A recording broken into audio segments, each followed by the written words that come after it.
Live, local. The 6 o'clock news starts now on Fox 12 Oregon. New at 6, saving thousands of lives around the world. Landmines have injured or killed more people than chemical, biological, and nuclear weapons combined. How researchers are using honeybees to sniff out landmines.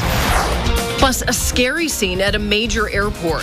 And suddenly I heard a couple of popping noises, and I just turned to look. There was a stampede of people coming my way. Why police believe the suspect may have been targeting TSA agents, and how today's shooting is affecting travel here in the Northwest. But first, deadly gunfire and a knife-wielding robber. How a night of celebration turned violent in several local neighborhoods. The 6 o'clock news starts right now. Good evening and thanks for joining us. I'm Amy Troy, in tonight for Shauna Parsons. Now at 6, a dangerous Halloween night is keeping Portland investigators busy. Police spent much of the night investigating crime across the east side. 2 teens robbed at knife point, and a homicide investigation in northeast Portland, a stabbing in North Portland, and a pair of shooting investigations in southeast Portland. One of them turned deadly. We start in southeast Portland, where police are searching for the gunman who shot and killed a woman in the laundry room at an apartment complex. KPTV's Jamie Wilson is live from the complex with more on this investigation. Jamie? Well, Amy, we have learned that the woman who was shot and killed at this apartment complex this morning was 24-year-old Precious Jackson. Neighbors tell us that she was visiting a friend who lives here when someone in a mask ran up to her and opened fire. It sounded like a Roman candle, like boom, boom, boom, boom, boom, boom. Like once the first shot started, it didn't stop until the clip was empty. In this stairwell tonight, bullet holes and flowers mark the spot where Precious Jackson took her last breath. A neighbor named Mary does not want to show her face, but she says she saw the whole thing. She went up the stairs, and it was 2 guys went by. One came with a black mask on and shot her. Shot her in the back and one on the side. I was standing up there, I looked at her. She was gone. Police responded and saw a car speeding away from the scene. They chased it for a while, but then it crashed here at Gilbert Heights Park near 126th and Boise. Cops say 3 or 4 black males got out and ran. Then they disappeared in the neighborhood. I've seen him before, but I didn't know that he would kill my best friend. Police aren't saying anything about a possible motive, but Jackson's friends and relatives think she knew the shooter, and he was angry about who she was spending time with.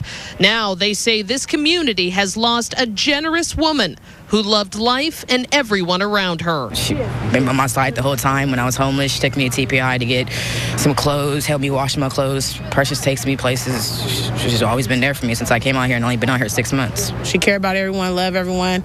She won't let nobody walk over her, but she was a caring person. Now, investigators tell us they have detained 1 person for questioning in connection with this case, but no arrests have been made yet. Now, they're also asking anyone who lives in the Gilbert Heights Park area to please check your property for any possible discarded clothing, like a hat or a jacket or anything like that that looks out of place. If you find something, you are asked to call Portland Police. Live in Southeast Portland tonight, Jamie Wilson, the 6 o'clock news. Well, as police investigated that murder, they were also looking into 2 other shootings this morning. The map behind me shows where Precious Jackson was found dead at 124th and Powell. Now, police locked down that area in red as a search team searched for her killer. Around the same time Jackson was shot, police say there was a gang-related shooting at I-205 and Division. A man police believe was tied to that case later walked into Legacy Emmanuel Hospital with a gunshot wound. And another person who was shot walked into Portland Adventist Hospital about a half hour later. Police say it looks as though his injuries were either self-inflicted or accidental. Portland police say a man found slumped over his car was murdered. An autopsy performed on the body of Jose Alvarez Madrigal today showed he died from a gunshot wound to the head. He was found dead in a blue 2002 Hyundai Elantra on Northeast 38th and Shaver early yesterday morning. Detectives are asking for your help to find his killer. If you remember seeing the victim or the Hyundai Elantra, give Portland police a call. A stabbing in North Portland sent 2 people to the hospital. This happened early this morning in the 6100 block of North Lombard Street. Police found victims inside the home. Their injuries are not believed to be life-threatening. Officers arrested someone at the scene. Detectives are still investigating this case and are not releasing the names of those involved. We have an update on some developing news we're following at Los Angeles International Airport, where one man opened fire inside the terminal and killed a TSA employee. We talked to a Portland police officer who was on an LA shuttle bus at the tarmac when she saw people running and screaming in that terminal. I told everybody to hit the floor, and we kind of stayed down. I didn't know where the shooter was, if he was inside, if he was coming out. My first thought was, well, I can keep these people safe that are with me. We'll hit the ground. Shannon Kerwin and her sister Sarah got back into Oregon this afternoon. They're safe. They say the whole thing was pretty scary. She didn't know exactly what happened, where the shooter was, or if they were safe at the time. As you can see from these pictures, it is still pretty chaotic there. Police say that they have arrested Paul Ciencia after the shooting. He is the alleged gunman.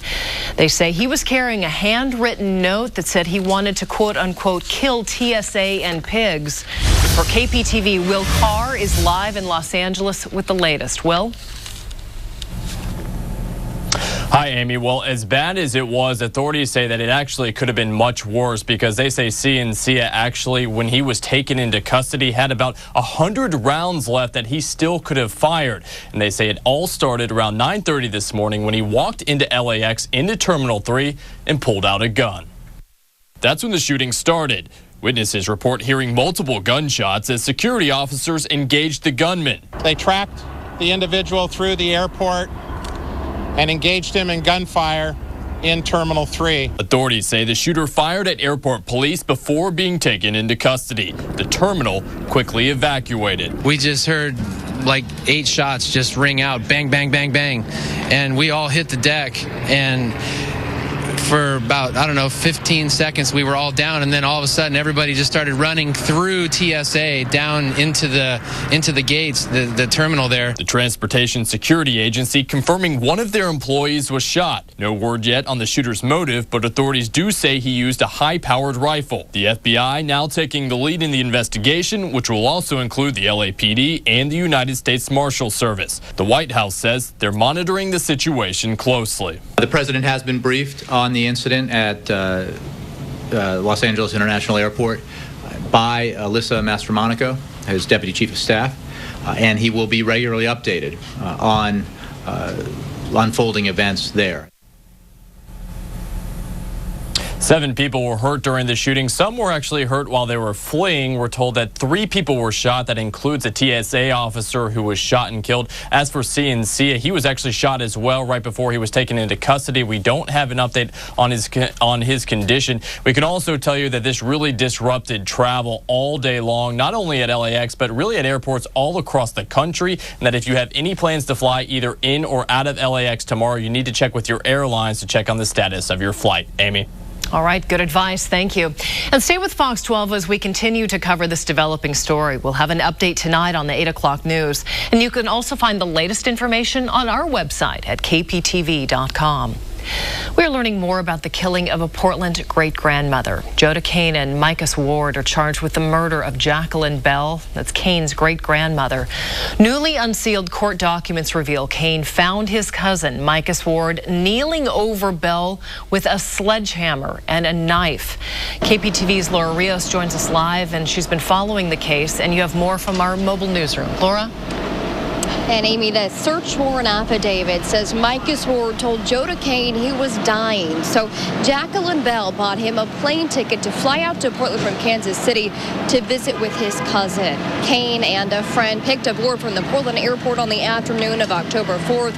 And the next morning, a deputy found Bell dead.